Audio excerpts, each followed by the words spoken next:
Welcome to episode 157 of Norse Myths, Legends, and Folktales. My name is MyLinda Butterworth, and today we learn that when it rains and you have given the house Nisse new leather pants, they stop working in the new breeches. On a farm, it was somewhere in Jarlsberg, as far as I know, they had a Nisse who was kind and helpful. But he could get angry too, and then he was not easy to get along with. When he was angry, he would do things like putting newborn calves down in the bucket and pouring out the milk for the dairymaid and many other tricks. So both the farmer and the dairymaid thought it best to satisfy the Nisse and everything within reason, and they certainly did not regret it either.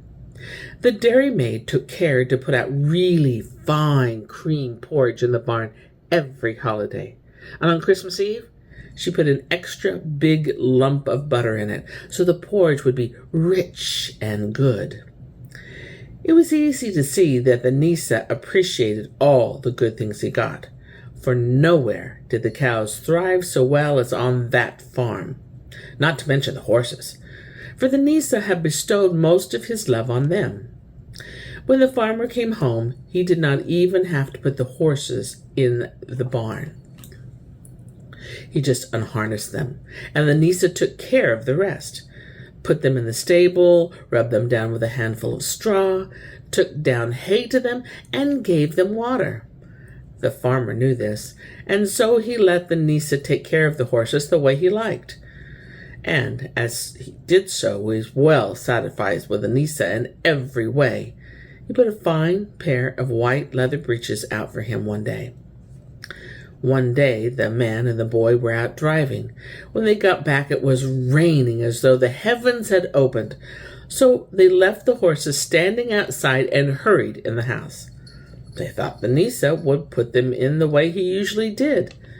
But the one who didn't come, that was the Nisse. They had gone over to the window to see how the horses were getting along, and there stood the Nisse quite content in the door of the stable, with his hands deep in the pocket of his new leather breeches.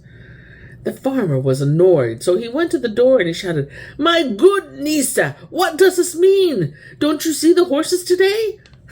The Nisse slapped his thighs with both hands and laughed so hard he almost fell over. Then he straightened up, stuck out one leg, thrust his hands deep in his pockets again, and said, "Well, you certainly don't expect me to go out in this weather with my new white leather breeches, do you?"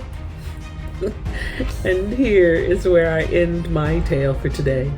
But I'll be back with more tales. Many more tales. Until then, my friends, enjoy the journey.